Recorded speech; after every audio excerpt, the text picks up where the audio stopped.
eh, Monsinyur, Romo, Ibu, Bapak, dan teman pemuda Katolik yang berkenan hadir di acara kita. Sebenarnya acara ini ngopi, yuk ngopi gitu.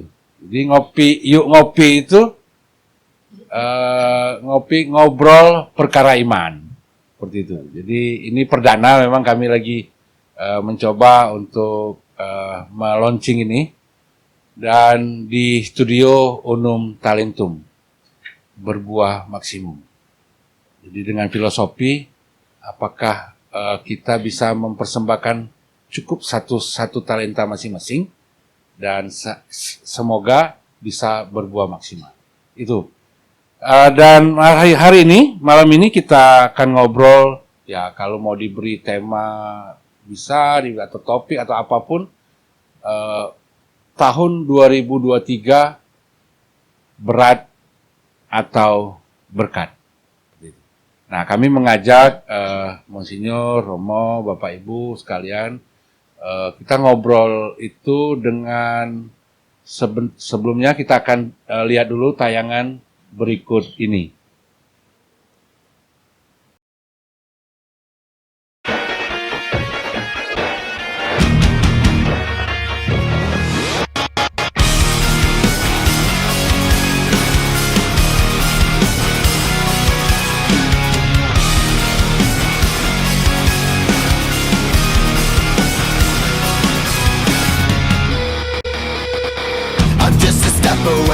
I'm just a breath away, losing my faith today. Falling off the edge today. I am just a man, not superhuman. I'm not superhuman. Someone save me from the haze. It's just another war, just another family torn. Falling from my feet today. Just a step on the edge, just another day in the world we live. I need a hero to save me now. I need a hero. Save me I need a hero to save my life. A hero will save me.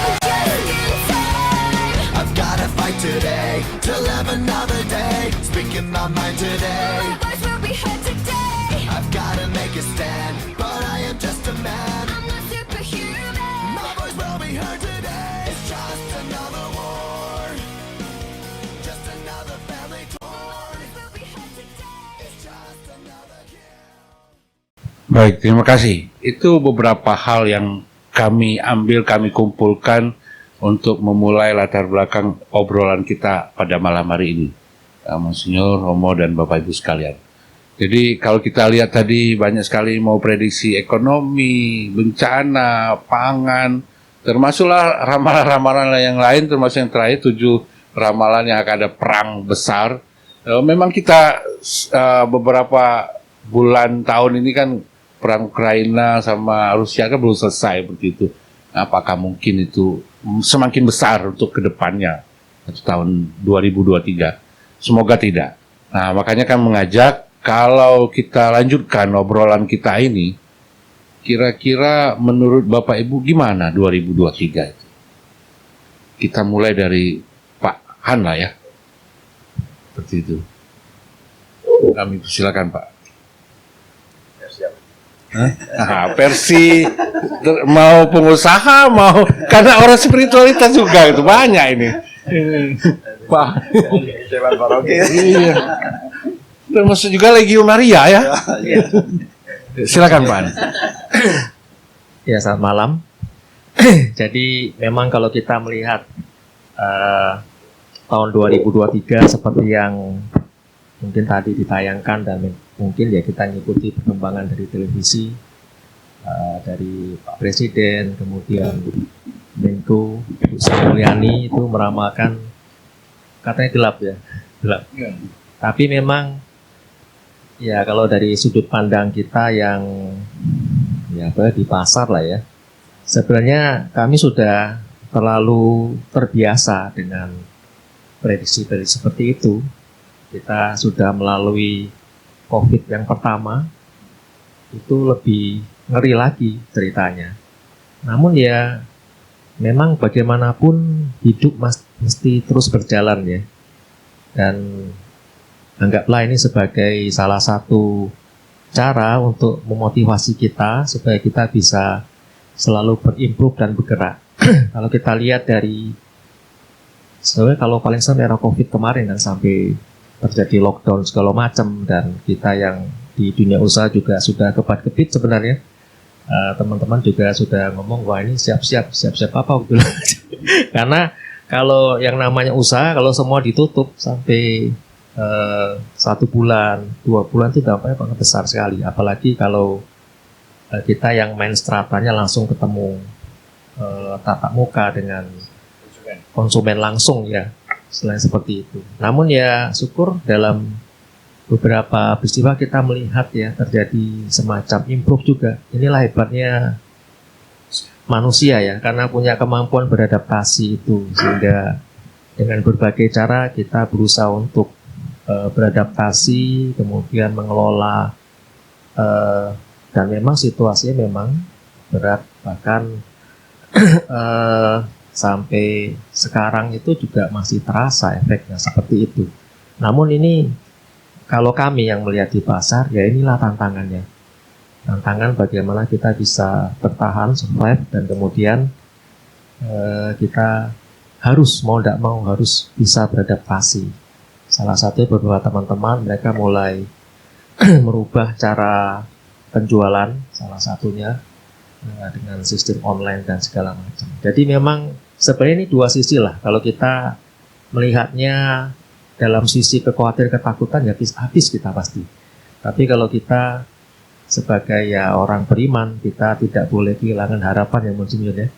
Maka itu salah satu mungkin pegangan kita untuk bisa bertahan dan mencoba beradaptasi. Mencoba bukan hanya bertahan, tapi kita harus selalu maju. Bila perlu kita mampu mengatasi semua ini. Dan memang situasi dunia usaha itu kalau mau tahu, akhir-akhir ini itu sebenarnya kalau mau beli barang, belilah saat ini. Karena lagi hampir semua lini itu mungkin karena kondisi cash flow saya dengar di Tiongkok juga mereka habis-habisan memberi diskon sebenarnya. Dan itu terjadi sebenarnya penurunan yang cukup signifikan, bukan karena kurs kita kuat, bukan sebenarnya, tapi karena ada sebuah situasi ekonomi di mana orang sekarang berlomba-lomba bagaimana bisa pabriknya bisa tetap hidup, sehingga mereka mau tidak mau harus bisa menjual barang. Dan kemudian yang mungkin pengusaha-pengusaha juga berpikir bagaimana supaya bisa bertahan, ya mereka harus bisa menjual. Jadi memang di satu sisi ada hal-hal seperti itu, namun kalau kami melihatnya di pasar ya memang suatu yang lumrah. Memang hal-hal seperti itu pasti satu saat akan terjadi. Nah mungkin kita kalau melihatnya dalam kacamata kita sebagai orang beriman, yaitu saya kembalikan lagi, penting jangan sampai down ya, itu tidak boleh sekali. Jadi meskipun bagaimanapun hidup harus terus berjalan, dan di situ gunanya ada harapan. Mungkin dari saya seperti itu dulu. Mungkin yang lain bisa nambahin. Iya, kayaknya tidak ada tuh berat berarti ya. Ada, tapi karena ada harapannya. Sudah seperti itu sudah, dan kita ngawali di usaha itu sudah bukan barang baru seperti itu. Kayak gitu. Oke, menarik. Oke, kita lanjut ke yang kedua. Mas Endro ya. Mas Endro ini pemuda Katolik, Ketua Pemuda Katolik Sumatera Selatan sekarang ini, yang baru juga habis Muskomda. Ya. Silakan Mas, kira-kira kalau dari pertanyaan obrolan kita ini seperti itu dari sisi pemuda, gimana melihatnya? Baik, selamat malam Monsinyur, Romo, Ibu dan Bapak. Selamat Natal dan Tahun Baru semuanya. Ketika saya di WA Kobili, beliau minta kesanggupan atau kesediaan saya untuk ikut berbicara di sini mengenai 2024 berat atau berkat. 2023 ya. Ini saking groginya Bu, teman-teman sendiri. Dia taunya ingat pemilu aja, Bu. Katanya ke sana. Fokusnya sudah ke 2024. Ada dua hal menurut saya yang jadi perhatian kami. Yang pertama, 2023 persiapan menuju 2024. Tadi terkait dengan pemilu. Lalu yang kedua, prediksi soal pangan. Soal pangan ini memang secara garis besar, lalu juga untuk konteks kami yang di Pemuda Katolik, khususnya di Sumatera Selatan, belum banyak bergerak soal pangan. Tapi ini sempat jadi pembicaraan saya dan teman-teman, termasuk juga pembicaraan kami dengan Pak Billy dan juga PSE waktu itu. Namun yang lebih banyak kami bicarakan mengenai 2023 menuju 2024. Karena ini akan kita lalui bersama. Salah satu yang menurut saya perlu kita siapkan bersama, karena pemilu 2024 itu informasi dari KPU itu pesertanya juga banyak dari orang muda. Jadi menurut saya 2023 perlu juga kita menyiapkan teman-teman kita, bukan hanya yang ada di Ormas, karena yang ada di Ormas ini paling isinya cuman 20, 30, paling banyak 50. Sedangkan kalau teman-teman muda tiap paroki saja, atau misalnya paling kecil tiap lingkungan saya di lingkungan Pak Santo Matius, paroki Santo Stefanus, itu saja hampir 30. Nah, teman-teman ini nanti yang akan juga berpartisipasi dalam pemilu 2024. Menurut saya, salah satu perhatian kita yang perlu kita siapkan yaitu teman-teman muda, teman-teman UMK, entah nanti misalnya apakah lewat Ormas, kita bisa misalnya lewat teman-teman PMKRI, atau dari Pemuda Katolik, atau sinergi dengan Komkep misalnya. Disiapkan mengenai paling tidak kesadaran teman-teman untuk tidak golput lah. Kita jangan sampai golput lagi. Kalau kemarin-kemarin teman-teman ini berpikir untuk golput, kita jangan sampai golput lah. Karena kalau kata orang, ini proses kita 5 menit di dalam itu menentukan proses bernegara selama 5 tahun. Jadi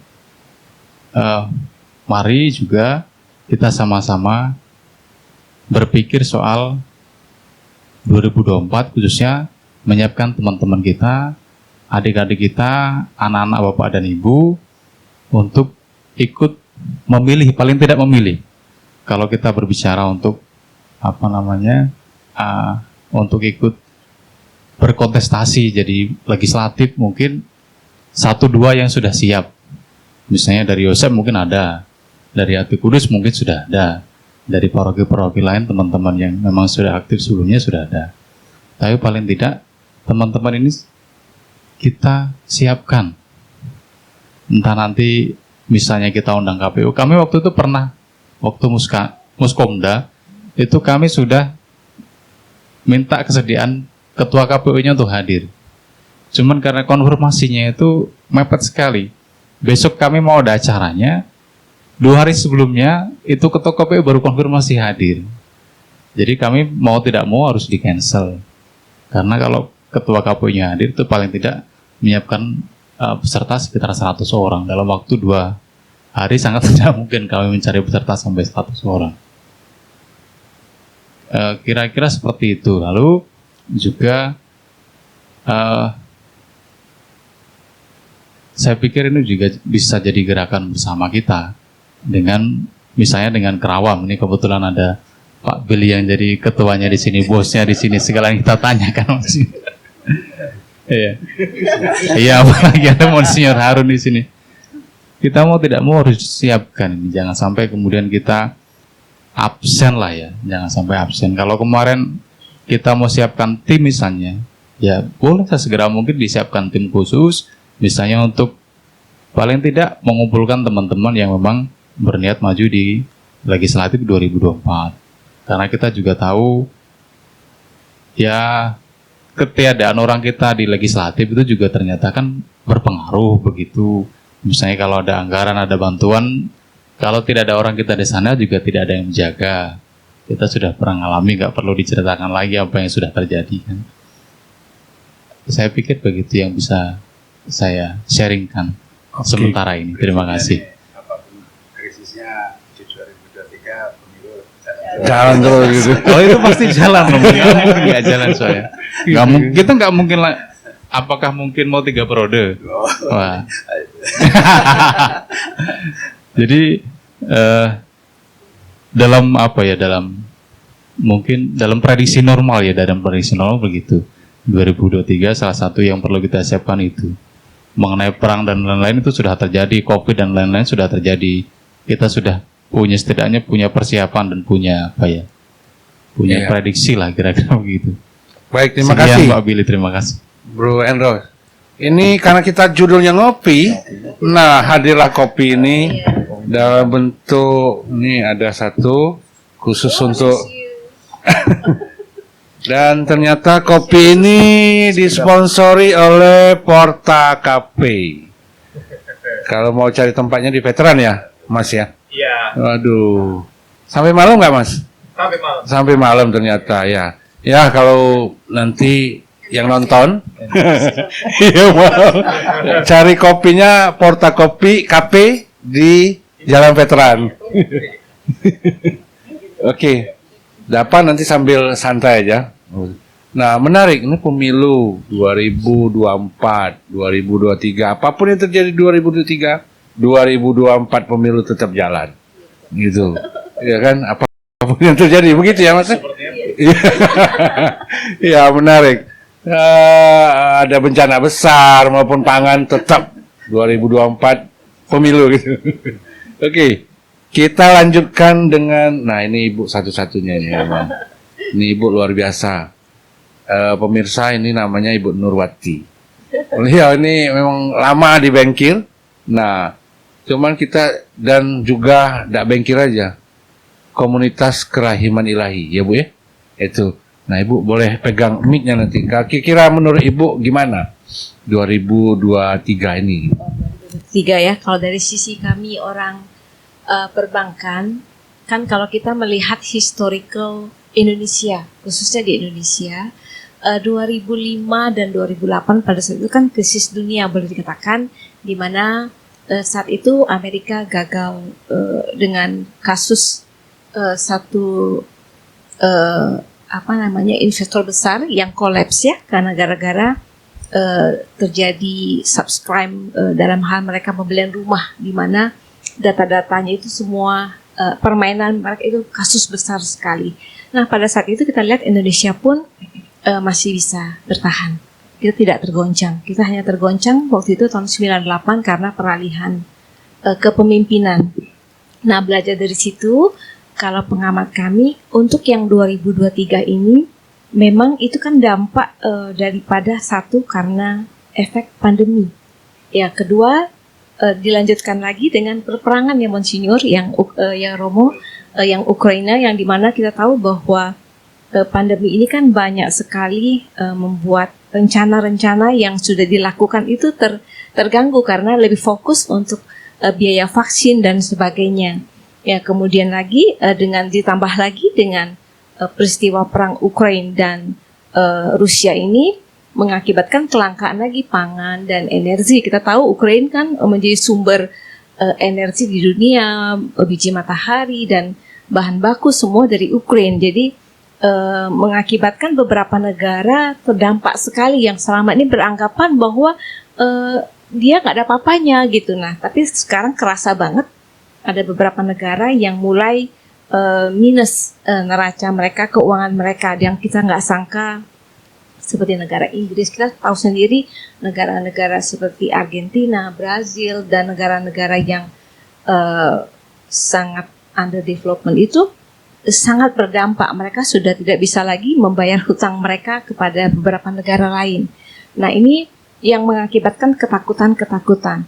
Di samping itu juga mengapa terekspos kalau menurut kami di tahun 2023 ini karena Amerika itu sendiri sebenarnya inflasi dia tuh inflasi sehingga dia menaikkan suku bunga yang katanya rencana tahun ini hanya 4,115 kalau nggak, tapi terakhir dia bilang enggak, dia akan naikin lagi.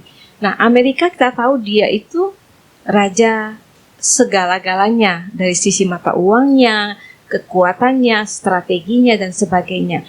Nah, sedangkan Indonesia yang negara cukup ketergantungan dengan import atau ekspor itu juga akan berdampak kalau kita tidak menyesuaikan si raja ini. Nah, akibatnya naiklah suku bunga. Prediksi di tahun 2023 itu Amerika akan kembali menaikkan suku bunganya menjadi 5,125. Nah, sedangkan kita tahu di Indonesia rate deposito atau rate tabungan hanya 4% dan itu pasti akan naik. Dan menjadi hantu sebuah negara itu adalah inflasi. Inflasi kan sumbernya adalah dari salah satunya suku bunga bank. Itu yang pertama. Kemudian yang kedua adalah tingkat konsumsi masyarakat juga. Nah, belajar dari 2005-2008, bangsa kita ini boleh dikatakan sangat tahan uji. Seperti yang dikatakan Mas Handoko tadi, dia bilang sudah terbiasa. Karena kita orang Indonesia ini itu sebuah rahmat atau benar-benar rahmat Tuhan sekali. Kalau Nur bilang mereka dengan makan nasi dan kecap saja pun sudah bisa hidup. Dan satu lagi kita tuh sangat solidaritas ya, tinggi sekali orang Indonesia. Jadi misalnya tetangganya susah, dia bisa membantu untuk supaya saling bahu-membahu. Itu yang mengakibatkan kita bisa survive. Di tahun 2023 prediksi kami dari beberapa yang sumber yang Nur dapat bahwa sebenarnya tidak seseram apa yang disampaikan di berita sebetulnya. Karena biasanya kalau kita pelajari historical Indonesia itu kalau negara lain atau dunia itu tiarap, Indonesia tuh landai, tapi landainya tidak terlalu mencekam. Ya, mungkin itu hanya semacam perlu persiapan bahwa jangan kaget kalau ada sesuatu di tahun 2023 kalau prediksi kami hanya untuk semacam persiapan. Walaupun dikatakan seram, ya memang seram karena tidak bisa diprediksi lagi. Tadi kan Bro Billy juga bilang kita nggak tahu nanti perang apa lagi, kita juga nggak tahu. Ya, jadi seperti itu semua negara-negara kita tahu bahwa di tahun 2023 mereka semua melakukan efisiensi. Semua melakukan efisiensi pembelanjaan khususnya belanja. Nah, tadi Mas Endo bilang bahwa kita diuntungkan untuk 2024. Nah, Indonesia pasti belanja di tahun 2023 untuk biasanya yang Monsinyur dan Romo untuk pemilu biasanya. Nah, itu kalau pemerintah udah belanja, udah mengeluarkan uang, ya masyarakat cukup terbantu dari sisi transaksi keuangannya di perbankan. Nah, selama ini menuju ke 2023 memang dari survei kami itu 2020 Maret ya Pak Handoko ya, itu benar-benar boleh dikatakan transaksi di perbankan tuh hanya 20% dari yang ada dari biasanya. Kemudian secara pelan-pelan begitu setelah vaksin sudah mulai 70% itu kembali, dan begitu pengumuman dari pemerintah bahwa kita sudah mulai masuk ke epidemi bukan pandemi lagi, kerasa sekali transaksinya langsung naik menjadi 60%. Semoga akan terus berlanjut dengan harapan yang lebih baik. Dari Kak Nur itu dulu kali keterangannya. Terima kasih. Selamat datang Bapak Rektor yang hadir di tengah-tengah kita. Jadi kita teruskan ya Pak Rektor, nanti lanjuti aja nanti. Menarik ya, tidak ada serem tuh. Tapi gini, nggak serem tadi ternyata ya, memang kita udah terlatih.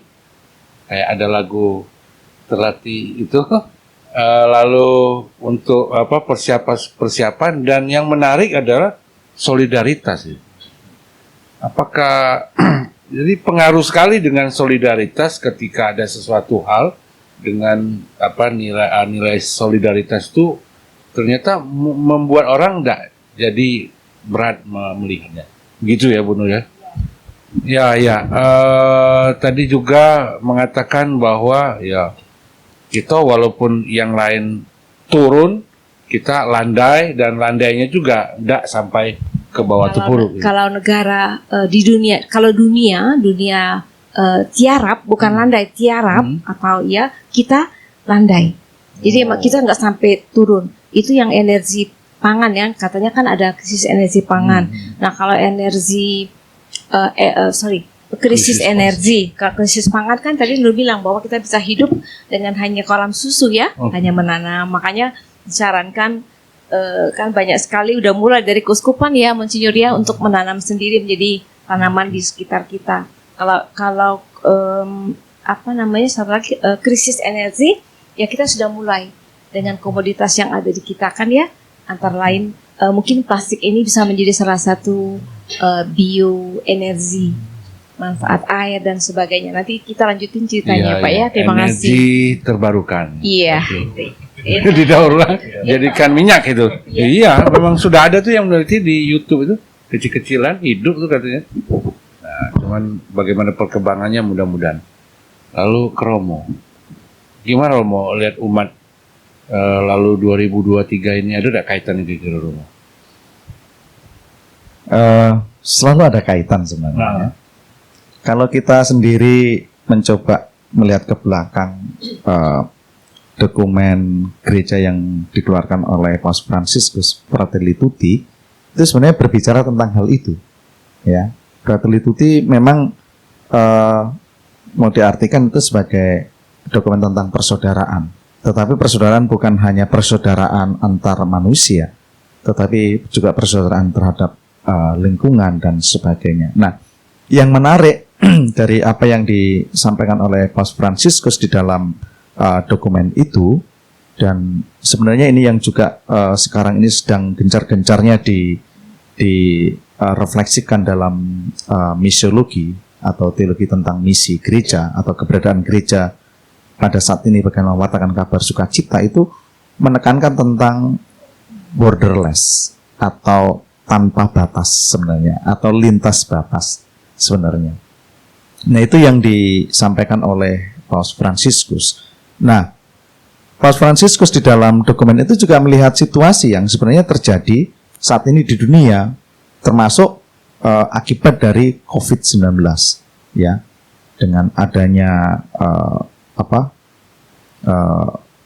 penurunan ekonomi ya di dunia ini, lalu juga bahaya krisis pangan dan sebagainya, lalu perang. Ini juga dilihat oleh Paus Fransiskus sebagai, dalam arti tertentu, sebagai kegelapan dunia, kan begitu ya, sebagai kegelapan dunia. Nah, lalu bagaimana gereja hadir dalam situasi yang demikian ini?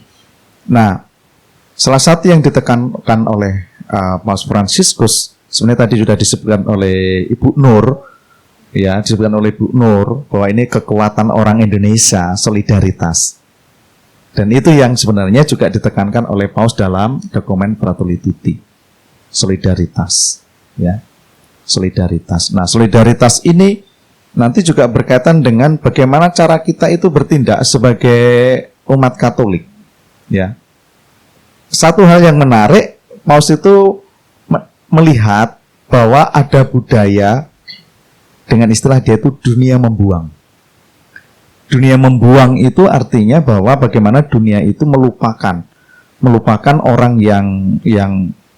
yang pertama adalah mereka yang difabel, lalu yang kedua para lansia, lalu yang ketiga itu orang muda yang dianggap belum punya kemampuan. Nah, ini yang sebenarnya saat ini sedang terjadi di dunia, ya. Artinya itu maksudnya efeknya ke mereka itu, atau bagaimana? Nah, ini atau nggak ada perhatian kepada orang. Nah, ini yang sebenarnya ada budaya dunia membuang itu, bahwa mereka ini tidak lagi dianggap dalam tanda petik, ya, itu. Ini memang bisa ditafsirkan menjadi sangat luas, kan gitu loh. Ya, nanti kalau bicara soal politik yang tadi menyinggung tentang bagaimana sebenarnya orang muda nih sekarang yang menjadi daya kekuatan, kan gitu. Ini kalau mau ditafsirkan secara luas. Tetapi Paus melihat bahwa ada budaya itu. Nah, lalu berkaitan dengan krisis pangan, satu hal yang juga dituliskan dalam Fratelli Tutti itu oleh Paus, ada budaya membuang makanan. Itu, ya, membuang makanan. Dan ini sangat jelas ditulis, itu betul-betul ditulis demikian oleh Paus, ya, bahwa membuang makanan. Nah, kalau kita kaitan dengan krisis pangan, mungkin kita bicara sesuatu yang begitu besar, ya. Oh, kita harus siap dengan ketahanan pangan dan sebagainya. Tetapi kalau kita bicara masalah misiologi juga, kita bicara tentang bagaimana kita bermisi terhadap diri sendiri, ya.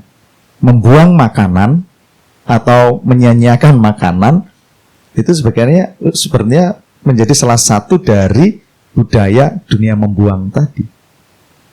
Dan ini yang harus dilawan. Ini yang harus diatasi. Nah, jadi sebenarnya dalam Fratelli Tutti juga Paus bicara tentang hal itu, ya, berkaitan dengan politik juga. Tentu politik dalam arti dunia, ya, bukan khusus bangsa kita ini. Nah, tapi yang mau digarisbawahi, yang mau saya tekankan dari situ adalah solidaritas, lalu kemudian juga berkaitan dengan budaya membuang tadi itu, ya. Dan ini yang harus menjadi perhatian kita, gitu, ya. Kalau kita dengan tema berat atau berkat, ya, kita bisa menjadikan yang berat menjadi berkat, ya, itu. Baik. Oke, ternyata tambah lagi satu seramnya, budaya membuang yang tanpa kita sadari. Kita sedang melakukan itu dalam proses ini, dan artinya, tapi kita akan gali lagi, ya. Budaya membuang itu tadi, artinya apa dampaknya, dari mana asalnya, dan bagaimana, seperti itu. Oke, kita lanjutkan dulu. Ini Pak Rektor sudah datang, sudah pesan-pesan, sudah ngomong dengan beliau.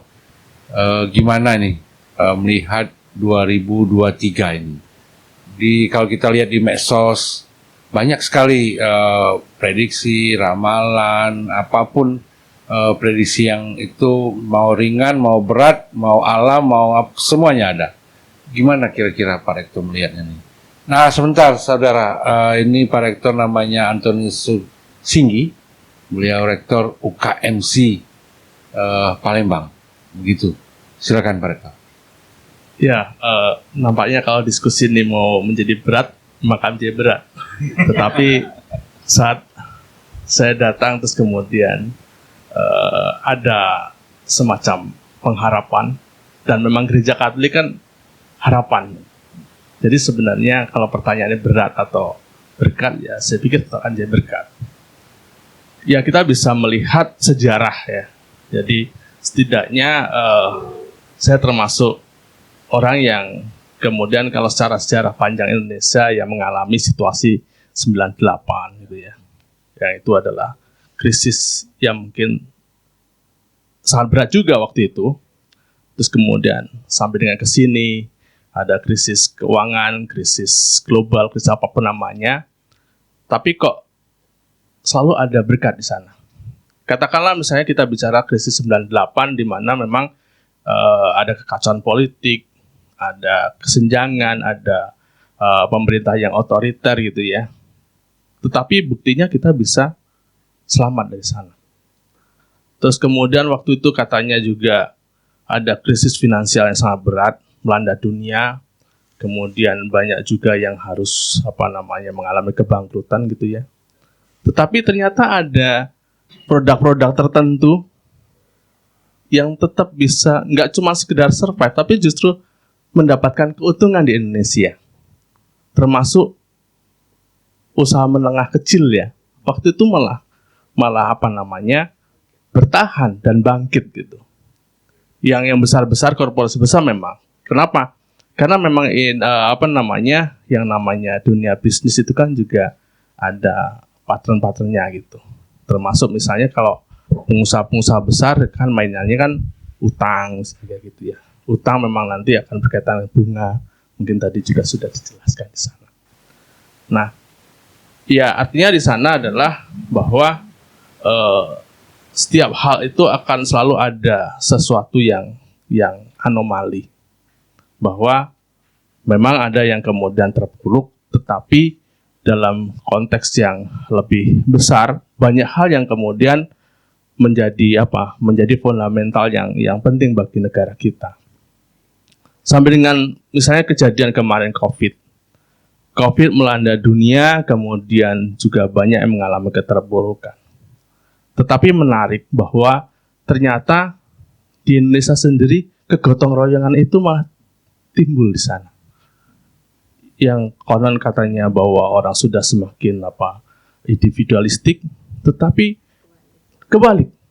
Banyak terus kemudian orang-orang yang mempunyai kemampuan mengumpulkan makanan, mengumpulkan apapun terkait dengan upaya pencegahan itu dilakukan. Di jalan-jalan orang membagi makanan. Nah, ini sesuatu yang menurut saya menarik gitu ya. Bahwa ini sebagai sebuah anomali, bahwa saat ada keterpurukan ternyata kemudian jiwa sosialnya tuh timbul. Nah, sehingga kalau kemudian diprediksi 2023 ini akan menjadi situasi yang gelap. Misalnya Pak Presiden setiap kali ada pertemuan pernah mengatakan itu. Saya melihatnya bukan sebagai sebuah upaya untuk menakuti, tapi ini upaya untuk mengingatkan kita bahwa tantangan itu ada, tetapi akan kembali ke kita masing-masing. Kita akan melihat itu sebagai apa.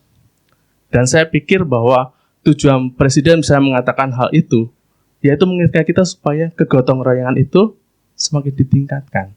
Itu. Karena mau krisis seperti apapun, ya kalau misalnya kita bersatu padu gitu, pasti krisis itu akan selesai. Ya kita kembali lagi misalnya di 98, kenapa? Ya kejadiannya sangat parah gitu ya. Karena yang terjadi di saya pikir tidak hanya sekedar faktor ekonomi, tapi ada aspek politisasi, bukan politik saya pikir. Kalau politik ya normal, tapi kalau dipolitisasi, kemudian ada yang bermain, ya di situ. Maka saat misalnya kita diingatkan hati-hati, artinya kita, apalagi ini 2023, 2024, tahun politik itu masa di mana risiko terjadinya friksi itu sangat tinggi. Tetapi kalau kita kemudian berpolitik yang baik, tidak ada politisasi, saya pikir negara kita sudah teruji untuk menghadapi situasi-situasi sulit. Gitu. Ya misalnya ada yang nakal kayak kemarin di COVID, kemudian harga masker langsung melambung tinggi. Saya pikir itu juga nggak terlalu lama terjadi. Kenapa? Karena memang ada yang nakal, menimbun, cari keuntungan, tetapi karena kegotong royongan itu, ibu-ibu kemudian dengan kain, jahit, dibagikan. Kemudian ada pengusaha-pengusaha yang baik, membuat juga dibagikan. Akhirnya orang-orang menimbun itu kan rugi sendiri. Dan pada akhirnya harga menjadi normal. Jadi kalau kita lihat situasi itu, saya sih meyakini bahwa dengan kesadaran bersama bahwa kita ingin selamat bersama ya, kayaknya hal yang menakutkan tadi kayaknya sih jauh.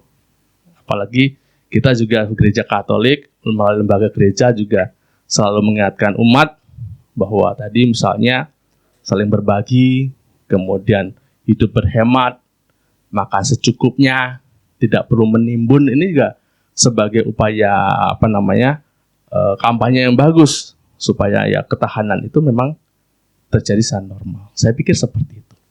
Terima kasih. Waduh, positif semua. Berarti tidak ada berat itu berarti. Hah? Ya. Ya, selesai sudah. Nah, ini yang terakhir memang kita mau Monsinyur lihatnya gimana? Positif semua Monsinyur. Sudah sepikiran tadi. Berarti selesai. Kita sudah disiapin atas itu untuk punya ketahanan, kemudian cara mengatasi masalahnya. Kalau tidak bisa sendiri ya dengan sama-sama, solidaritas. Ya. Tapi kalau menurut saya juga tadi kan kita bicara Indonesia ya. Tapi yang kena dampak kan seluruh dunia. Ya, jadi tapi kita bisa pakai tetap solidaritas itu tuh diperluas ya. Nah, ini sebenarnya sudah banyak terjadi, misalnya negara-negara Afrika itu kan sudah krisis pangan, dan kita mungkin karena tidak pernah yang namanya mengalami bencana kelaparan seperti itu, ya tidak merasakan langsung betapa beratnya. Ya. Maka bisa juga kayaknya semua harus terjadi dulu. Terjadi apa nih? Ya tadi ya, entah krisis sampai krisis pangan lalu, tapi tidak akan sampai membuat kita terpuruk habis karena sudah terlatih tadi.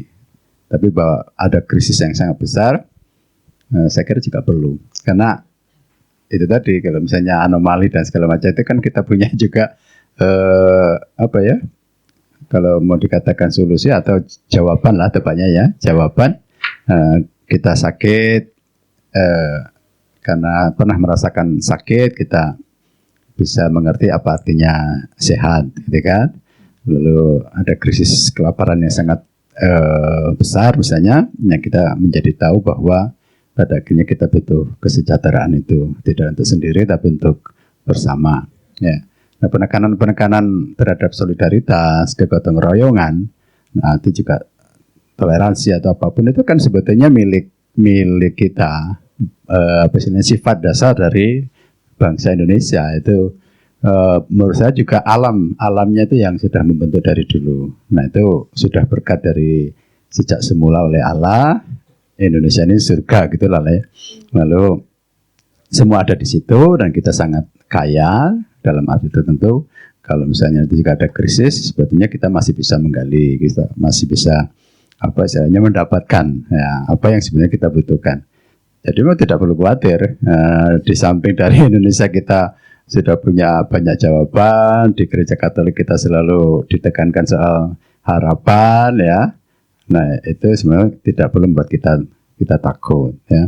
Tapi tadi ada karena keterlibatan kita itu global begitu ya. Nah, barangkali nanti ketika Indonesia ini menjadi satu-satunya negara yang tidak terpuruk, nah pada saat itulah solidaritas yang lebih luas dibutuhkan. Maka kalau misalnya harus menolong sampai ke negara-negara lain yang parah, misalnya satu benua Afrika juga kelaparan, itu kan yang dibutuhkan juga banyak sekali. Nah, sanggup nggak kita? Nah, kita tidak hanya berpikir untuk diri sendiri. Mungkin Indonesia mampu membuat ketahanan pangan, tetapi karena harus dibagikan kepada seluruh dunia, dan mungkin kalau krisisnya panjang kan berarti tetap aja kita bisa terdampak, ya. Ya, tapi itu tadi menurut saya kalau dilihat dari sisi Indonesia kita sudah sangat terlatih, ya. Sudah ada pengalaman yang nanti membuat kita tetap bertahan. Nah tadi misalnya Romo Gimar menyinggung soal budaya membuang dunia ini, kalau di Eropa itu sangat-sangat terasa. Misalnya nanti anak yang dikandung sudah diketemukan dia akan cacat, ya di sana diaborsi, karena nanti akan mengganggu prinsip negara atau misalnya dunia membuang itu, karena dia membutuhkan orang-orang yang akan produktif, begitulah. Memang lebih kepada kebutuhan diri, ya. Nah, jadi dicari orang-orang yang punya potensi nanti menjadi produktif bagi dunia, begitu, ya. Tapi itu kan sebenarnya memang fatal, karena panggilan kita di dunia kan panggilan untuk membangun kesejahteraan, tetapi juga melatih apa yang menjadi makna dasar dari hidup, itu sebenarnya saling mengasihi itu, ya. Mengapa ada orang cacat, mengapa ada orang tua, mengapa ada orang sakit, itu kan justru juga untuk melatih kita bagaimana bisa mengasihi dengan benar. Nah itu yang terkikis itu tadi, dunia membuang itu termasuk penyingkiran pelan-pelan orang-orang yang dianggap tidak produktif tadi, yaitu orang cacat, kemudian orang tua, ya kan. Ya mungkin orang akan disahkan karena memang tidak produktif. Orang tua yang sudah merepotkan ya mungkin nanti dieutanasi ada segala macam, ya. Ya orang akan membenarkan itu sebagai kebutuhan dari dunia yang makin maju, berkembang seperti berlari begitu ya. Kalau orang-orang yang tidak bisa ikut ya pasti akan tertinggal atau bahkan terlindas begitu ya.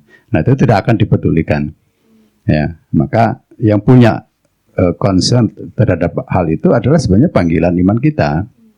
Gereja ada untuk orang miskin, itu selalu menjadi apa istilahnya prinsip ya, option for the poor, itu karena memang itu nanti orang-orang yang akan tidak punya kemampuan untuk bertahan, maka gereja yang dipanggil ke sana memang harus melaksanakan itu sampai akhir zaman. Sampai akhir zaman orang miskin akan ada padamu, yang termasuk orang miskin itu nanti orang-orang yang dibuang oleh dunia. Nah, ada satu kalimat juga yang bagus dari Paus Fransiskus, kalau kamu membuang makanan itu sama saja menghina orang miskin. Menghina orang miskin juga menghina pilihan dari Allah sendiri, karena Allah selalu memberi perhatian terutama pada mereka yang miskin. Nah, kalau memikirkan dengan melihat di YouTube dan segala macam ya, prediksi, ramalan dan segala macam, memang terlihat berat sekali. Ya, akan cenderung kita merasa khawatir dan cemas ya. Tapi ya prinsipnya kalau kita khawatir, ya kita sendiri yang bertanggung jawab atas kekhawatiran kita. Kita tidak bisa melimpahkan kekhawatiran itu kepada orang lain, itulah. Jadi kalau saya ikut khawatir melihat krisis ini, bagaimana saya menyiapkan jawabannya supaya saya tidak khawatir. Lalu saya mendapat masukan juga ya, ketika memikirkan itu saya juga mengikuti ya di YouTube itu, bisa berat sekali gitu ya. Yang saya pikirkan itu bagaimana mengajak orang untuk bisa misalnya solider, mengajak orang untuk saling tolong menolong ketika kebutuhannya dirasa bahwa untuk sendiri aja sudah susah payah begitu kan. Maka orang tidak bisa itu. Kalau untuk bicara Katolik itu sebenarnya sangat biasa atau sudah biasa gitulah, disuruh perhatian pada ini sudah biasa. Tapi kan kita tidak hidup sendirian, ada orang yang mungkin tadi terjebak pada egoisme, individualisme begitu ya.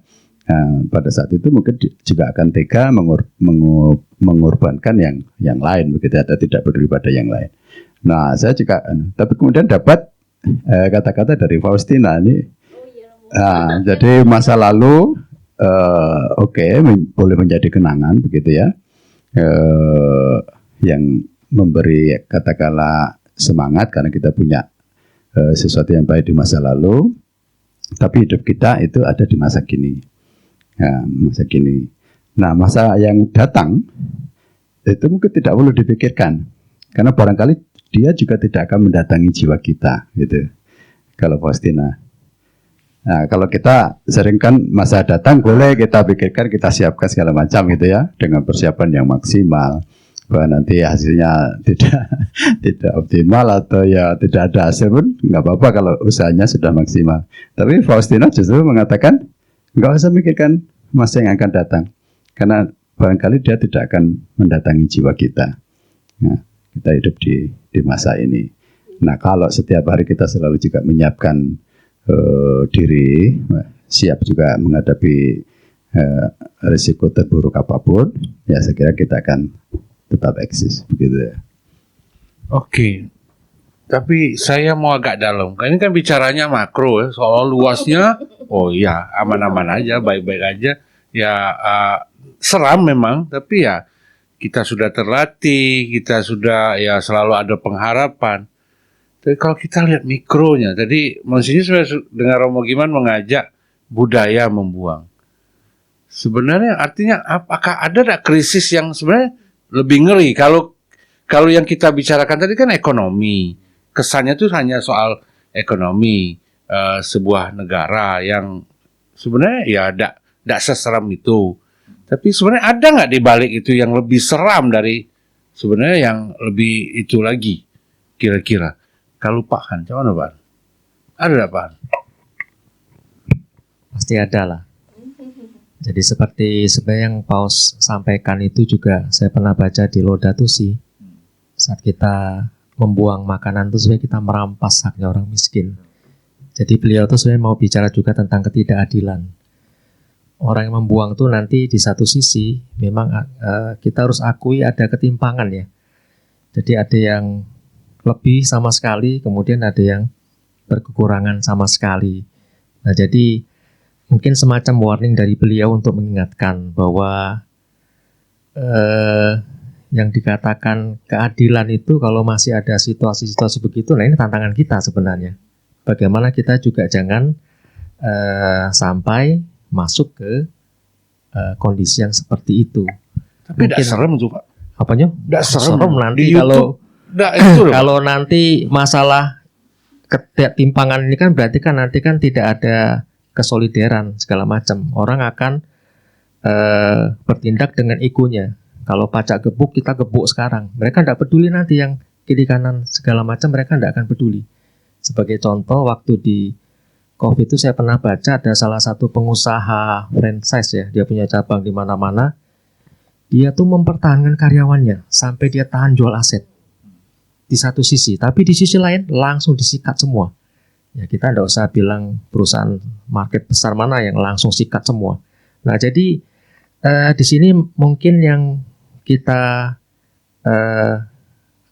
fokuskan adalah kepedulian bahwa hidup ini bukan hanya masalah untung dan rugi, tapi ada kepedulian loh di sini.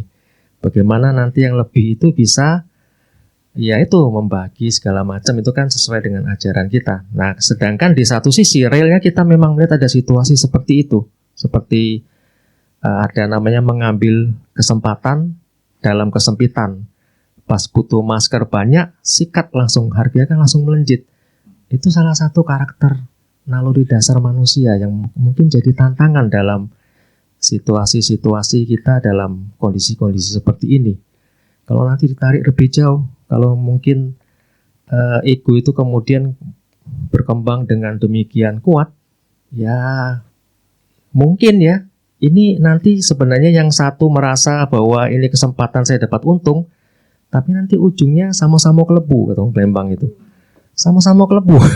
Karena kalau sudah terjadi hal seperti itu di satu titik puncak, mungkin Ibu Nur lebih tahu hitungannya, itu bisa terjadi hal yang amat mengerikan. Jadi karena ketimpangan itu kemudian menjadi amat besar sekali dan itu pengaruhnya bisa kemana-mana. Mungkin kalau dari saya melihatnya dari sisi itu.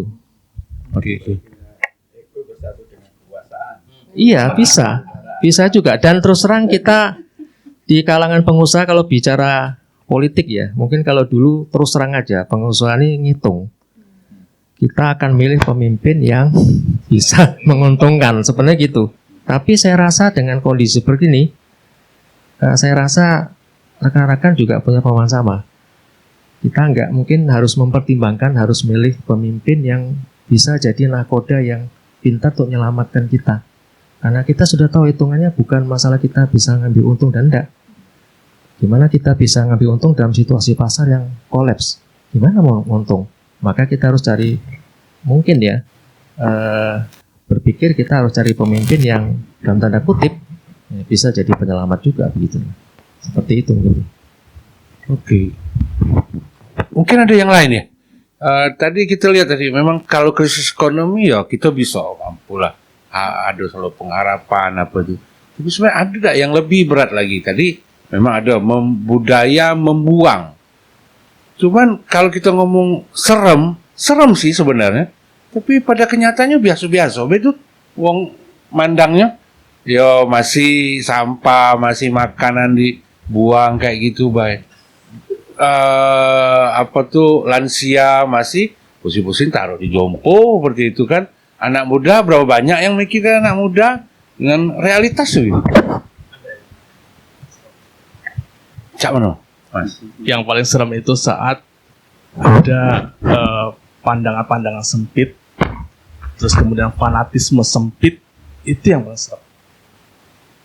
Kalau masalah ekonomi, ya masing-masing orang akan bisa mengantisipasi.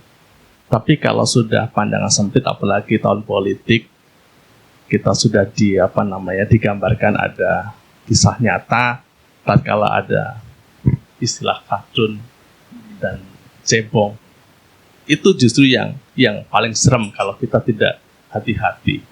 Maka memang kita sebagai orang Katolik itu juga harus menyikapi dengan bijak bahwa kita jangan sampai nanti masuk ke pikiran-pikiran sempit seperti itu. Apa dampaknya, Pak? Mas? Ya dampaknya perpecahan, Ya. dampaknya negara bisa pecah. Ya kayak misalnya kasus Jakarta, kemudian jangankan antara non Muslim dan Muslim, di antara Muslim pun ada pandangan yang berbeda, akhirnya juga menjadi tidak baik. Sehingga saya pikir justru PR terberat di Indonesia adalah bagaimana kita bisa membuang pikiran-pikiran sempit. Bagaimana hal-hal yang lebih moderat itu dikedepankan daripada fanatisme sempit. Dan kita sebagai warga Katolik mempunyai tanggung jawab dan peran untuk bagaimana bisa membangun moderasi itu sehingga kita bisa banyak terlibat di kelompok-kelompok universal, kelompok-kelompok agama kita terlibat, tapi juga yang terpenting adalah kita terlibat pada hal-hal yang positif gitu, sehingga keberadaan kita akan nampak, kemudian kita juga memberikan kontribusi untuk membangun negara yang semakin plural. Saya pikir seperti itu. Bang Billy ini kan nggak ngerti perang, memang kita katakan kalau saya adu senjata, sudah adu senjata gitu kan ya, tidak terlalu melibatkan emosi atau ya itu tadi lah.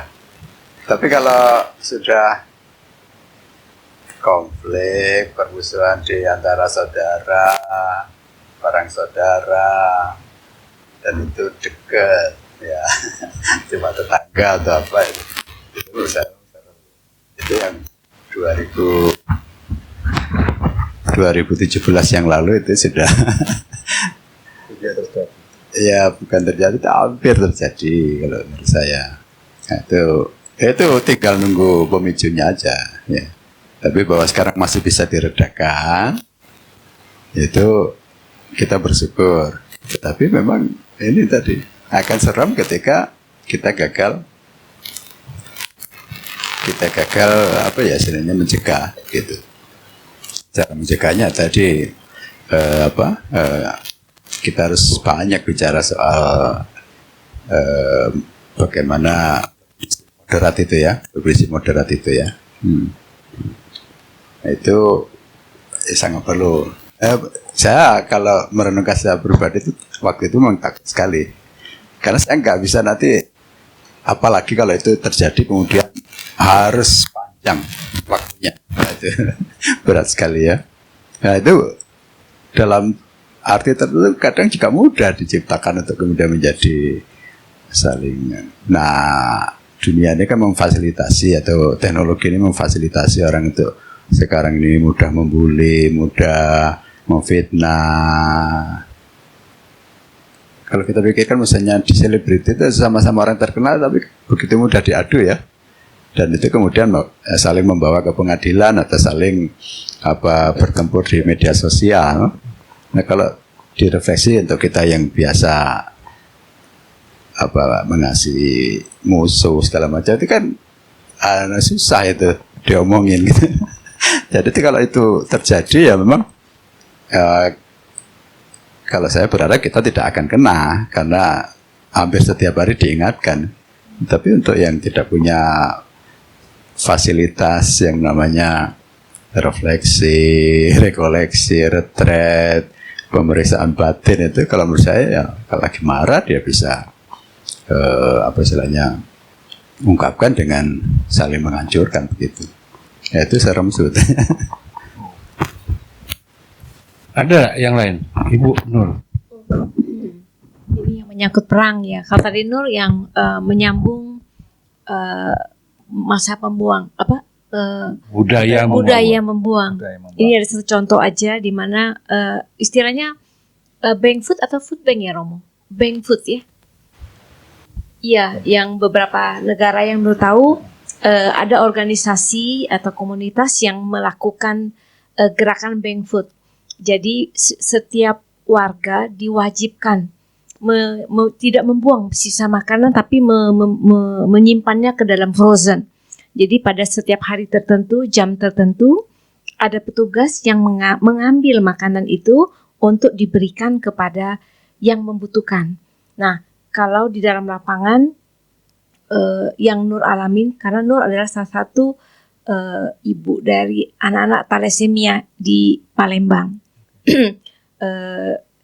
Di Palembang itu nomor 2 di Indonesia penyakit thalassemia karena kekurangan gizi. Yang di nomor 1 tuh di Jawa Barat ya Romo. Iya, berdampak ke darah. Jadi darah zat besinya itu lebih banyak di tubuhnya dibanding. Jadi anak itu begitu lahir hitam dan usianya itu yang tertinggi sampai hari ini itu hanya 20 tahun. Jadi mereka itu harus seminggu 2 kali cuci darah. Nah itu mereka kenapa bisa begitu? Karena kurang gizi. Itu benar-benar ada di daerah Kertapati, Ulu dan Gang. Jadi satu kampung itu semua hidupnya susah sekali. Dan mereka mau makan pun sangat susah. Jadi pada saat itu kami membawa mereka ke McDonald karena betul saya ulang tahun Monsinyur Romo Brobi semua, mereka nggak bisa makan nih barang itu karena bagi mereka apa ya ini aneh gitu. Bayangin, sedih kan, ini orang Palembang di kota loh. Jadi ini sangat menyedihkan. Jadi yang proses pembuangan, jadi di saat membuang apalagi pesta-pesta, jadi alangkah baiknya mungkin garam meneruskan ini, kita membuat inilah namanya bank food atau food bank lah istilahnya yang sudah dilakukan di banyak negara. Dia memfrozen, mewajibkan mungkin kita mulai dari akar rumput kita dulu ya, mungkin dari antara kita dulu dan kita yang mengambil, kita boleh memberikan kepada anak-anak yang penderita thalassemia itu. Dan mereka itu dibiayain oleh Pemda untuk proses cuci darah. Dan mereka benar-benar kurang gizi. Itu daerah yang di Kertapati, belum lagi daerah yang di Ulu ya, yang suku mereka kawin sesama mereka sendiri. Itu kembali pengembangan SDM. Beberapa investor asing yang terkendala untuk pengembangan di Palembang, pengalaman Nur itu adalah masalah SDM. Kalau kita SDM kembali makan food. Pernah Muhammad Yunus ya Romo sama Monsinyur, dia mengatakan kita bukannya memperbaiki sisi ekonomi, kita tuh salah. Yang kita lakukan itu haruslah bagaimana membina manusia ini agar mereka siap pakai. Antara lain dengan gizi, dengan tidak membuang itu antara lain, bukan yang bayi ya. Ini dari sisi konsumsi makanan sih, masukan dari Nur yang saat ini Nur menjadi salah satu pemerhati untuk gizi. Terima kasih. Oke. Dari Bro Endro, selain tadi memang optimis sih, boleh sih optimis. Kira-kira ada tidak menangkap fenomena yang ada ya, apa sebenarnya yang berat gitu? Baik, yang pertama mengenai membuang tadi, saya pikir malam ini kalau kita nggak minum ini kita jadi membuang. Oh ya. Mari kita minum dulu yang sudah dipersembahkan dari Porta Cafe. Iya.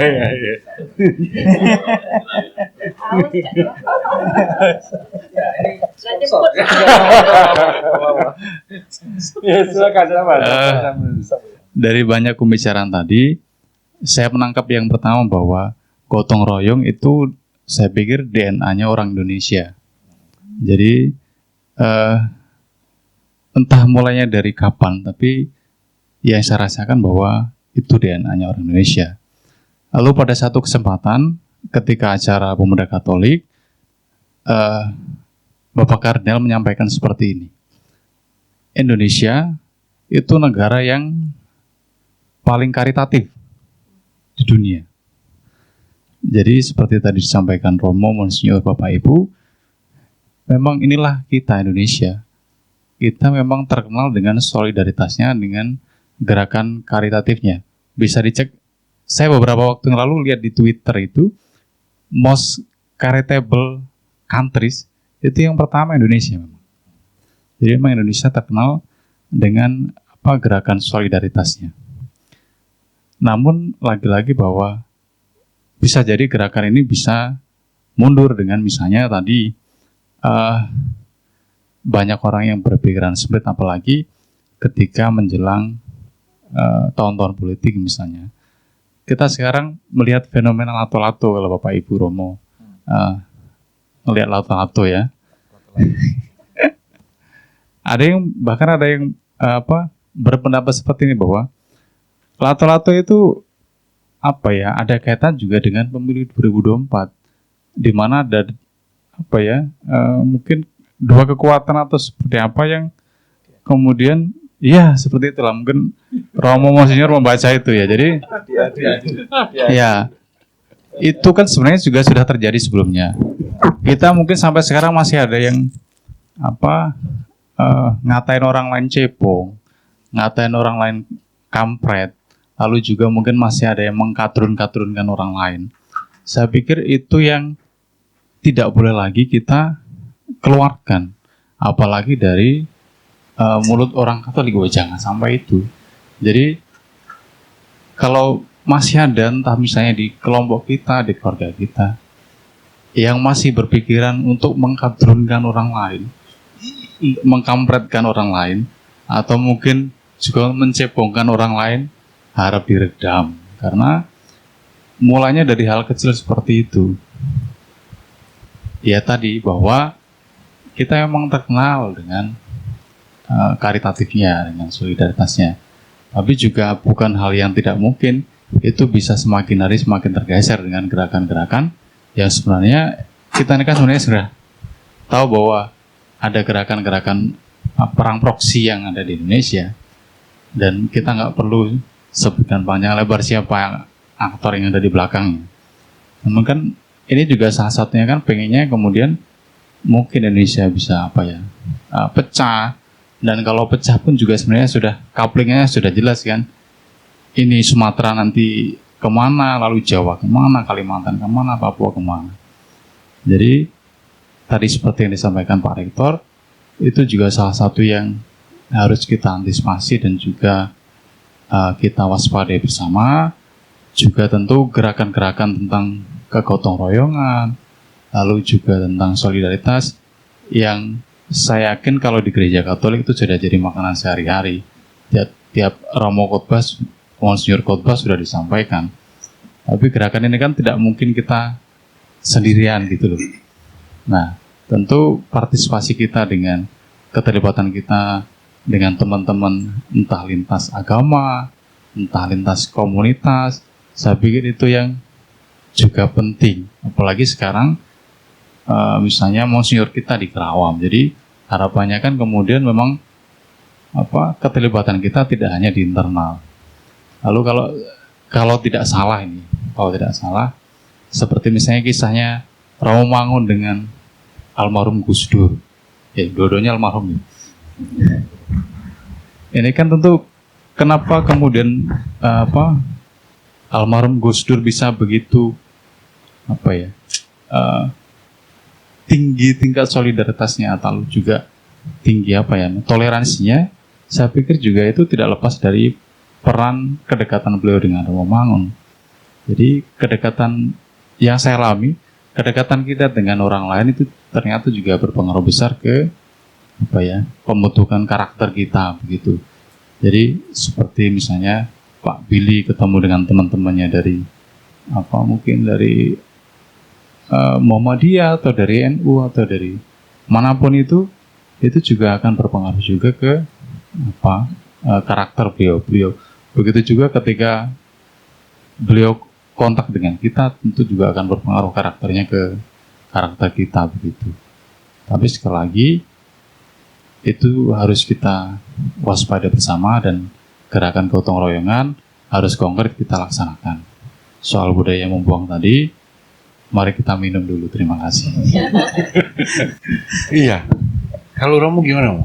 Kalau kita lihat agak itu, Mo, selain itu tadi membuang tadi, ada tak yang lebih ngeri lagi?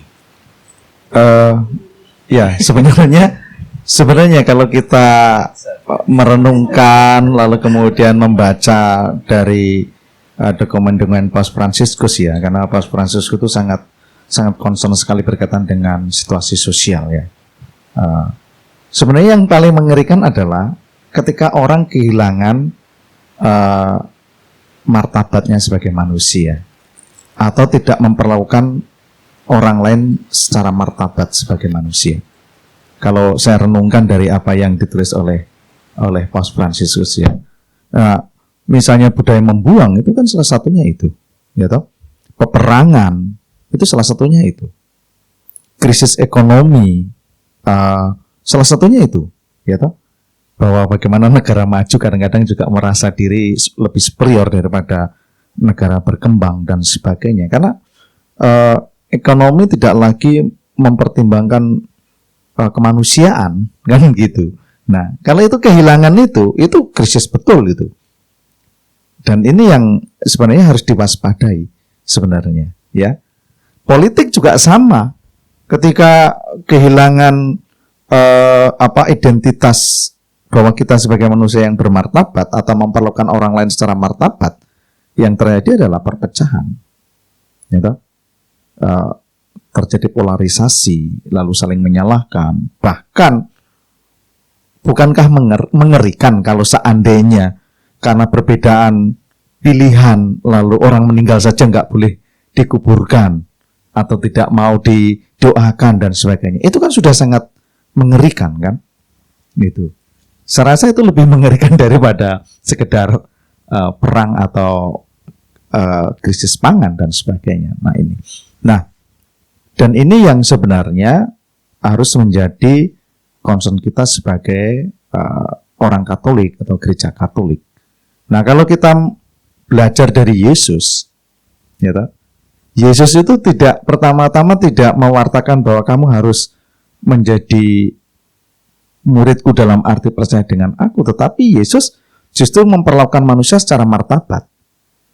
Dan itu yang dilakukan oleh Yesus. Misalnya, orang kusta pada zaman Yesus itu kan disingkiri, kan?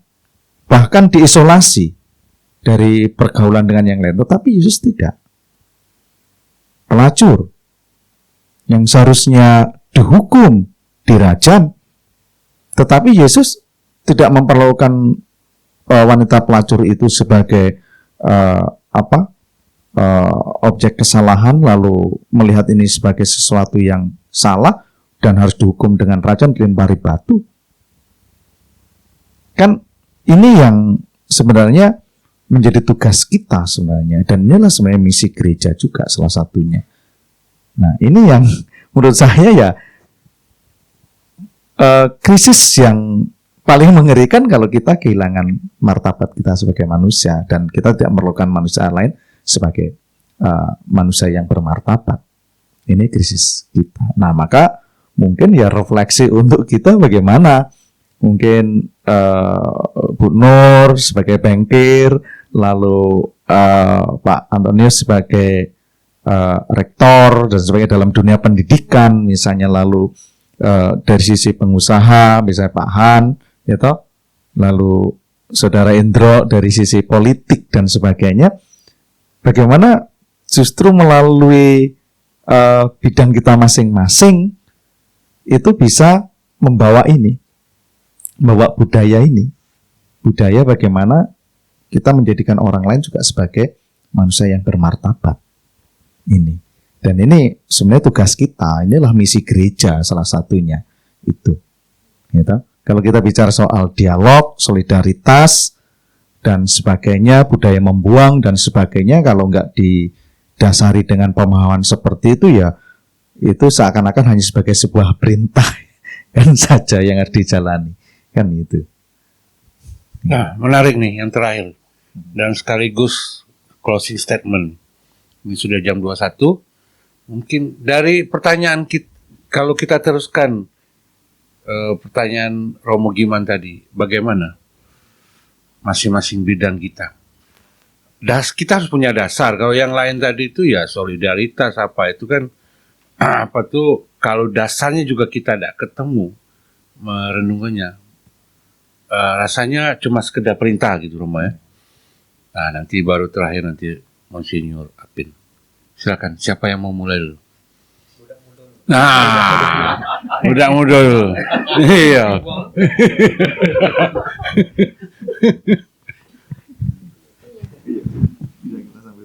Ini tentang apa tadi Pak Budi? Dasar ya? Iya.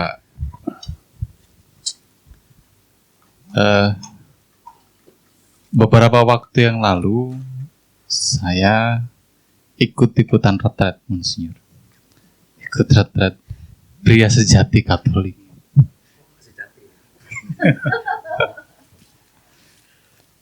Di retret itu ada yang menarik menurut saya, yang mengena ke saya.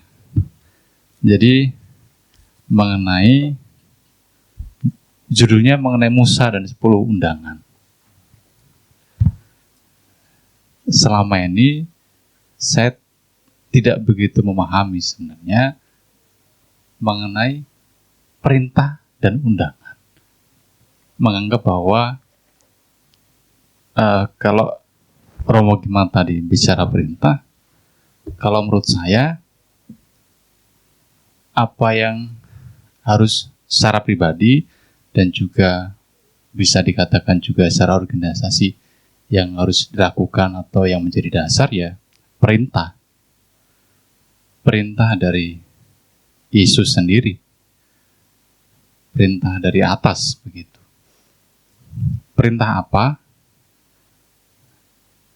Perintah mengasihi. Saya pikir itu sudah jelas dan lagi-lagi itu bisa dibilang sudah jadi DNA-nya orang Kristen, orang Katolik. Perintah untuk mengasihi sesama, perintah untuk peduli, itu tidak bisa ditawar-tawar lagi. Dan itu bukan undangan, pilihan, bukan. Tapi itu perintah. Jadi mau tidak mau, suka tidak suka, harus peduli. Terserah apapun situasinya. Kalau ada istilah memberi dari kekurangan ya, mau tidak mau harus seperti itu. Apalagi kalau misalnya amit-amit situasinya memang mengharuskan kita melakukan itu. Karena itu perintah, ya siap laksanakan. Begitu Pak Billy, terima kasih. Siapa selanjutnya yang mau mulai? Ibu-ibu. Menyesal juga datang. Kalau dari dunia keuangan ya, karena konteksnya tadi berat menjadi berkat. Jadi ini konteks juga menyambung dari Mas Endro, anak-anak muda. Jadi ke depan prediksi kami anak-anak muda akan semakin sulit, gelap, berat. Kenapa? Karena dengan perbaikan tadi yang ilmu tidak boleh membuang, sehingga protein atau gizi orang tua lebih baik, sehingga masa hidup mereka lebih panjang. Nah, tetapi mereka tidak produktif, akhirnya menjadi beban buat anak muda. Anak muda ke depan diperkirakan kalau kami akan sulit sekali untuk memiliki rumah tinggal. Karena terbebani dengan biaya-biaya hidup yang tidak produktif ini. Nah, jadi kembali mari bersama kita sebagai orang Katolik, umat Katolik, memperhatikan kasih itu. Jadi menabunglah, mulailah membuat planning untuk sisi keuangan. Belanjalah sesuai dengan kebutuhan tapi bukan keinginan. Karena ke depan anak muda akan lebih susah. Di beberapa negara yang hasil informasi yang kami dapat sudah mulai menaikkan tax karena mereka tidak kuat lagi menanggung usia tua ini, karena mereka jumlahnya lebih banyak daripada anak muda sekarang. Jadi itu, jadi pola kasih, pola gotong royong, apa yang belas kasih yang kita tanamkanlah di dalam keluarga kita agar mereka mengerti tentang kondisi ini ke depan. Ke depan itu sih dari maaf yang kami amatin, karena kelihatan dari aplikasi yang masuk itu rata-rata sudah sulit untuk kita masuk sebagai kompeten, dia bisa layak membiayain rumah tinggal ini, membiayai kepemilikan rumah, karena biaya hidupnya itu sudah semakin tinggi. Jadi kenapa? Di beberapa negara sudah, ya ada pencatatan kita 8 negara yang sudah mulai berlaku. Singapura terakhir juga memberlakukan itu ya. Itu kurang lebih Jadi hati sudah mulai bermain antara belas kasih, tadi apa katanya tuh, cinta kasih, perhatian, yang kepedulian, solidaritas itu semua harus ditanam sejak dini, terutama anak-anak muda ini. Jadi memang kunci kesuksesan Indonesia di tahun menjadi negara maju 2045 yang perlu kita perhatikan, para yang sudah sepuh-sepuh ini mendengar dari anak muda apa yang ingin mereka inginkan, dan kita harus mensupport mereka. Kurang lebih seperti itu. Thank you. Ya, terima kasih Bu Nur. Pak, caknya wong pasar. Iya, turun ke pasar. Kadang di pasar ya ada bahasa ucak-ucak ya. Kalau kita mau tahu toko itu bagus apa tidak, kita tanya si kok sebenarnya. Berapa kok anak buah kau? 10. Nah, bagus. 2. Nah, kau. Jadi sebenarnya kalau kita melihat situasi sekarang ya memang kita melihat yang real ini memang sebuah masa-masa yang penuh tantangan. Saya rasa mungkin kalau ada yang survei tentang indeks pengangguran, kayaknya akan melejit, bahkan mungkin sudah melejit. Karena memang hampir yang saya tahu di semua lini itu yang untuk para pengusaha itu memang kita bisa maklum mereka melakukan efisiensi sekarang. Contoh saya saja menahan, harusnya mungkin mau nambah orang tapi kayak jangan dulu untuk masa-masa seperti ini. Jadi kita malah mengefektifkan elemen-elemen yang sudah kita punyai untuk bisa survive. Memang selalu akan ada tantangan dalam tiap masa dalam dunia usaha ya. Cuman mungkin dalam perjalanan waktu ya mungkin kita juga bisa merenungkan bahwa ekonomi pasti penting ya. Yang seperti tadi Bu Nur sampaikan itu terjadi karena ada situasi ekonomi yang tidak memungkinkan sehingga terjadi hal-hal seperti itu.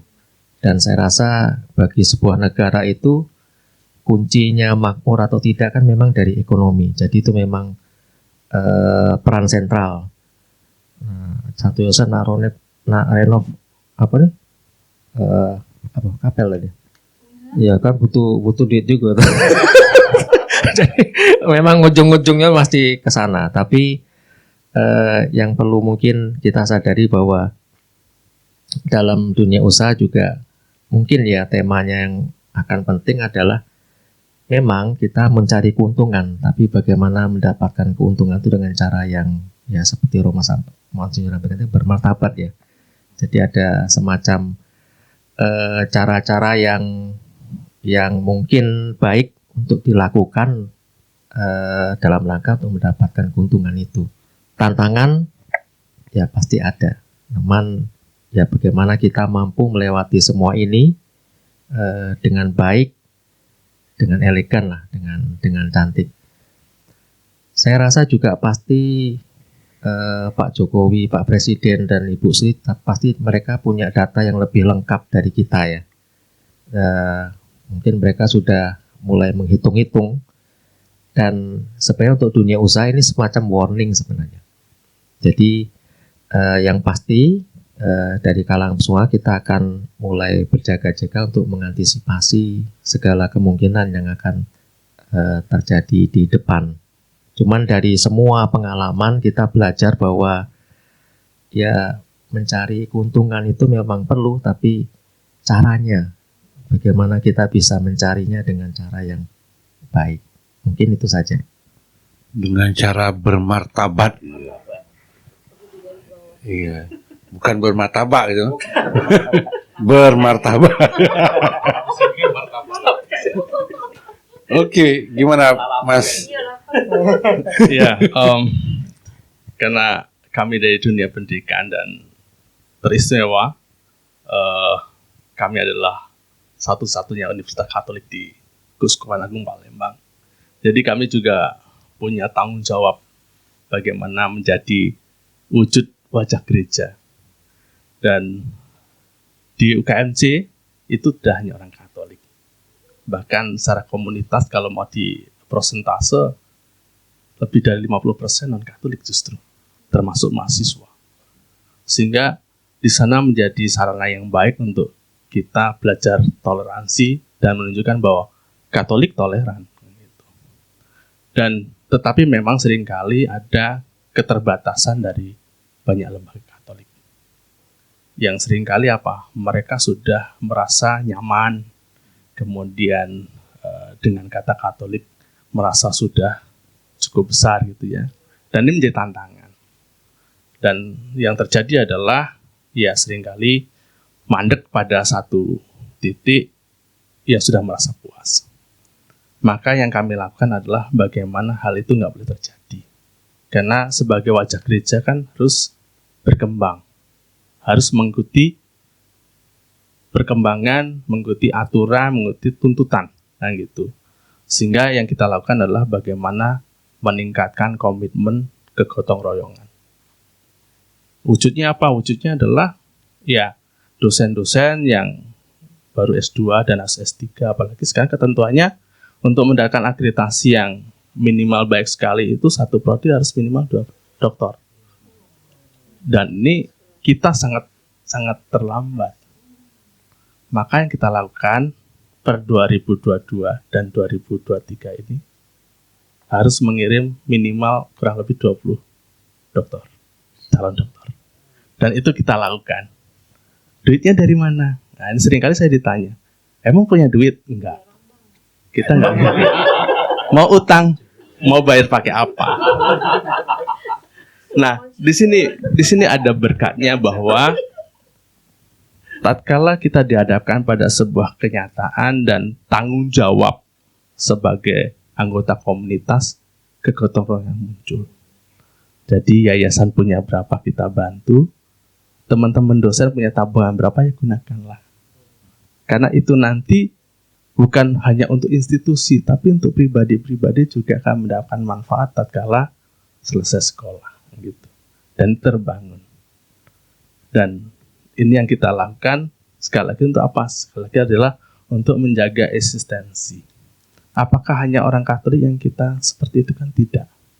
Semuanya. Semua yang kemudian memiliki komitmen untuk menjaga marwah UKMC ya kita fasilitasi dengan hal seperti itu. Bagaimana dengan mahasiswa? Ya sama. Kita perlakukan sebagai mahasiswa tidak memandang dia berasal dari mana, agamanya apa. Karena sekali lagi bahwa UKMC walaupun Katolik tetapi akan menjadi bagian dari masyarakat. Dan syukur-syukur nanti masyarakat melihat bahwa oh Katolik itu memang baik, kayak gitu. Nah ini adalah hal yang kita lakukan dan kami juga sudah mulai untuk berusaha mereformulasi nilai-nilai. Jadi kita juga punya yang namanya UKMC Values yang dulunya sangat panjang, kalau mau diimplementasikan sangat ngawang-ngawang, maka kita sederhanakan menjadi bermartabat, unggul dan cinta kasih. Dan itu akan masuk ke semua proses pembelajaran, akan ada kegiatan-kegiatan yang akan dilakukan secara wajib mahasiswa, yang kemudian mengkristalisasi nilai-nilai itu, sehingga ini akan menjadi kekhususan, kekhasan bagi semua anggota komunitas, baik itu dosen, tendik, mahasiswa, alumni, yang nanti akan menjadi harapannya, yang menjadi garam bagi masyarakat dari UKMC. Itu kira-kira yang kami lakukan. Berarti kok tiba-tiba bisa nyambung martabat dasar. Romo dosa cukup Romo. Kita Monsinyur yang terakhir penutup. Dan tadi dari awal lupa selamat Monsinyur Apin yang telah terpilih gitu. Untuk Tanjung Karang tuh. Silakan Monsinyur. Terima kasih. Kalau harus menyimpulkan berarti kita kembali ke hakikat ya. Hakikat kita sebagai gereja, orang Katolik, pengikut Kristus yang dipanggil dan diperintah ya. Perintahnya untuk menjadi sempurna. Sempurna itu orang kadang bukan milik kita begitu ya, tapi karena ini perintah Yesus. jadilah kamu sempurna seperti Bapamu di surga sempurna adanya. Itu bukan kesempurnaan yang sebetulnya nanti, tetapi justru harus kita wujudkan di dunia ini melalui panggilan kasih, jadi garam dan terang. Nah, kasihnya itu sudah disiapkan oleh Allah, ya, termasuk juga ada perintah baru yang kuberikan padamu, ya, itu kasih yang punya sifat universal, kasih yang menjangkau semua, begitu. Maka Yesus juga selalu mengatakan jangan berhenti pada kasih saudara seiman, tetapi kasih kepada sesama. Sampai ke tingkat yang paling sulit, kasihlah musuhmu, kasihlah orang yang memuji kamu. Lalu opsi di gerejanya juga sangat jelas, option for the poor, itu supaya dengan kasih yang bersifat universal ini kita selalu ada untuk kesejahteraan umum, ya. Itu sebenarnya nggak kurang-kurang lah kita bicarakan, tapi bagaimana mewujudkannya? Nah, garam dan terang itu sedikit, ya. Maka kita harus bekerja sama dengan sebanyak mungkin orang yang berkehendak baik, begitu. Nah, kalau melihat tuntutan pada saat ini dengan tadi prinsip solidaritas, kegotong royongan, keadilan sosial segala macam, ya menurut saya sasaran yang menjadi prioritas itu tetap mereka yang miskin, mereka yang tersingkir tadi, difabel, kemudian juga yang lansia segala macam. Nah, menurut saya ya kita harus memperbanyak yang namanya karya ini. Untuk panti asuhan, untuk panti jompo, kemudian rumah sakit, lalu juga yang namanya gerakan-gerakan karya sosial tadi itu, mungkin juga pemberdayaan. Karena itu semuanya juga dari dulu, ya, ajaran sosial gereja kita terus diingatkan untuk jangan melupakan itu, karena kita tidak hidup untuk diri sendiri. Ya, justru kasih yang nanti selalu saya katakan mendatangkan upah di surga, artinya yang dikehendaki oleh Allah itu ketika kita bisa keluar dari diri. Itu kasih kepada sesama, itu sudah dicontohkan sangat luar biasa oleh Yesus, ya. Nah, lalu martabat juga beradab, itu saya kira sangat penting pada saat ini. Saya ambil kasus dari Pak Jokowi, ya, yang mungkin secara masif dia dibully, dilecehkan, diejek, dihina, ya, sebagai pemimpin yang tidak becus dan segala macam, berbuat baik kayak apapun tetap dilihat negatif, ya. Tapi jawaban Pak Jokowi apa? Ya, kita tidak kan ada yang mengatakan kenapa tidak menanggapi, kenapa tidak membalas, gitu ya. Ya, saya kira kita ingin menjadi bangsa yang beradab, ya. Itu jawabannya menurut saya sangat telak, ya. Apakah kita akan mengikuti yang namanya arus besar, orang saling membuli, saling menghina, saling mengejek, dan itu difasilitasi oleh media sosial dan segala macam, terus kita merasa bahwa itulah kebenaran yang harus dilakukan? Ya, sebenarnya tidak, ya. Kalau itu yang terjadi, ya justru kita akan kehilangan martabat kita sebagai manusia yang beradab, ya, sebagai bangsa yang beradab. Maka ya, oke, kalau sekarang banyak orang masih tetap bertahan di sana, itu bukan pilihan dari bangsa Indonesia, karena bangsa Indonesia adalah bangsa yang beradab. Nah, itu menurut saya sangat klop semua. Jadi untuk menjadi jawaban atas banyak krisis dan segala macam, apalagi krisis kemanusiaan, krisis martabat tadi, ya kita memang berlomba-lomba untuk menjadi bangsa yang beradab. Saya kira itu klop dengan nilai-nilai universal dari cinta kasih. Itu saya kira. Baik, terima kasih Monsinyur atas closing statement-nya yang sangat menarik. Kok pada akhirnya kita bicara martabat. Iya, jadi itu benar ini. Berat menjadi berkat karena ditambah K. Martabak menjadi martabat karena K-nya dihilangkan. Berat menjadi berkat, martabak menjadi martabat, ya, saya kira. Ya, pada akhirnya dasar itu bagaimana bermartabat itu dia, beradab dan bermartabat. Jadi berat dan berkat ini pada akhirnya kita lihat dasarnya adalah kita mau mewujudkan bermartabat ini. Ya, saya tidak berani menyimpulkan.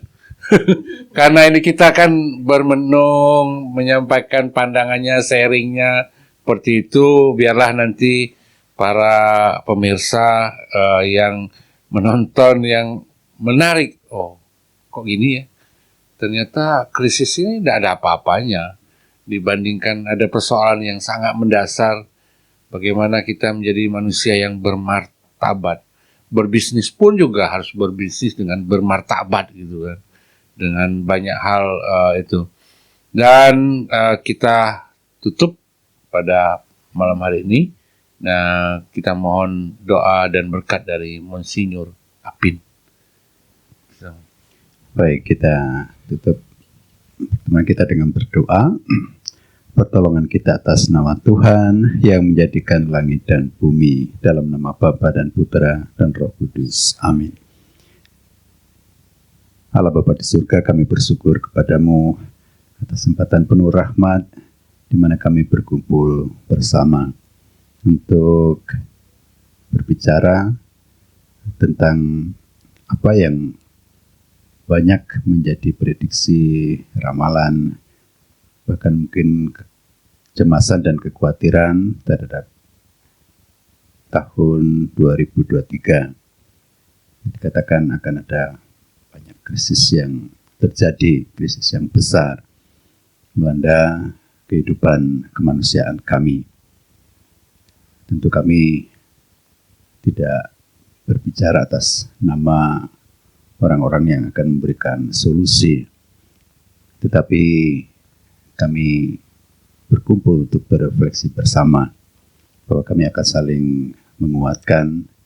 Kami juga diingatkan untuk mengembangkan apa yang menjadi nilai-nilai luhur dari bangsa Indonesia, juga apa yang diperintahkan oleh Kristus sendiri melalui gerejamu, yang membangun persaudaraan yang sejati lewat solidaritas, lewat gotong royong, lewat karya-karya sosial yang menjadi bukti bahwa kasih yang bersifat universal itu harus senantiasa kami kembangkan kepada siapapun yang kami jumpai, terutama mereka yang sangat membutuhkan. Kami bersyukur bahwa memberikan sarana-sarana bantu yang bagi kami memberikan banyak manfaat untuk kami bisa mewujudkan karya-karya belas kasih justru di tempat-tempat di mana banyak orang sangat membutuhkan hal itu.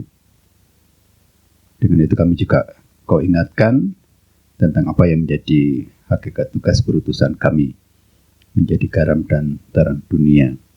Tidak berhenti saling mengasihi dalam saudara seiman, yang adalah ciri dari murid-murid Kristus, tetapi berani keluar dari diri kami untuk mengasihi sesama, terutama mereka yang miskin dan menderita.